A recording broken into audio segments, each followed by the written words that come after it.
Hello mga mesas, hello mga mare. For today's video ay papakita ko po sa inyo ang naging kaganapan ng pagpunta namin kahapon sa Lita, Tayabas, Quezon.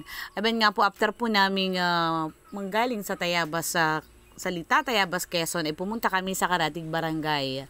At after 20 minutes ay nandun na po kami sa kalakapitan, ang kaibigan ng aming kapatid. At pagdating nga po namin doon ay kami nagulat. Ay talaga nga po, napakaraming inihandang pagkain. May lechon, may sinigang na karning baboy, may dinuguan, at marami pa pong ibang mga meses, mga mare. Ayun nga po, siguro nakikita ninyo na kami ay kainan na diyan. Sabi nga po, hindi halatang masyadong gutomhan eh. Ayan po si Kapitan, ang napakabait na kaibigan ni kapatid. Na sabi nga po, pinag-prepare talaga kami ng makakain. Nakakatuwa po. Sobra. Salamat po Kapitan sa napakainit na pagtanggap po sa aming lahat. Sa kabila ng kami talaga namang enterong dami, ay ikaw po ay naghanda pa at sinadya mo pa talaga si kapatid at para sabihin na di na sa inyo kami mananghalian. Ayan po, siya po may inihanda pa na yema cake, may buding, may pakwan. Ay napakarami mga meses, mga mare. Bagaman po at hindi naging maayos yung lakad namin, hindi naging perfect.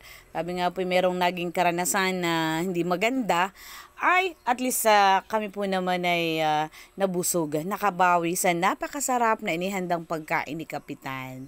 Thank you so much po, Kap. At kami nga po in-entertain mo ng maayos. Bawi na lang po kami pag nakarating ka ulit dito po sa amin. Ay nakakatuwa nga po at kahit yung iba ay sawi, ay meron din namang meron namang tuwang-tuwa. Merong ilang tuwa, merong ilang nabigo. Ay napakasaya po naman ang aming banding. At nung una, nasa likod dun sa sasakyan ay puro kalalakihan. At ang mga babae na dun sa loob ng sasakyan at hindi nga po kasya. Ay di nung pong pagbalik, ang nangyari, ang kasunduan ay yung mga babae ay doon naman sa likod. Kaya ang ginawa ng kababaihan, doon lumagay sa likod, ay tawanan. Napakasaya po ng aming biyahe. At hindi malilimutang karanasan, bagamat mayroong sawi at meron namang pinalad, ika nga, ay sulit po naman ang aming naging lakad kahapon. At wag pong madadalahan doon po sa mga nabigo. At better luck next time, sabi nga. At yun nga po, kami after po namin kumain ay nagkaroon ng konting kwentuhan.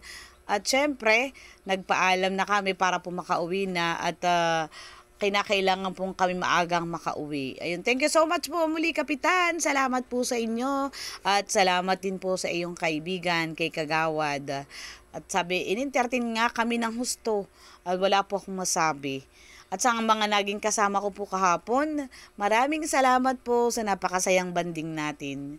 Bagamat mayroon naging problemang kaunti, ay bawi na lang po kayo at yun po na may kayo makakabawi. Alam ko po naman na sabi ngayon marami pang pagkakataon. Salamat po. Thank you so much po sa inyo lahat. Ayun po, at may nakasama na pati kaming taga-Nakar. Yan po ang naging sistema nung kami po ipaalis na. Diyan po ang mga tayo ng kababaihan sa labas. May sila po na ma-enjoy na enjoy. Thank you for watching. Bye-bye!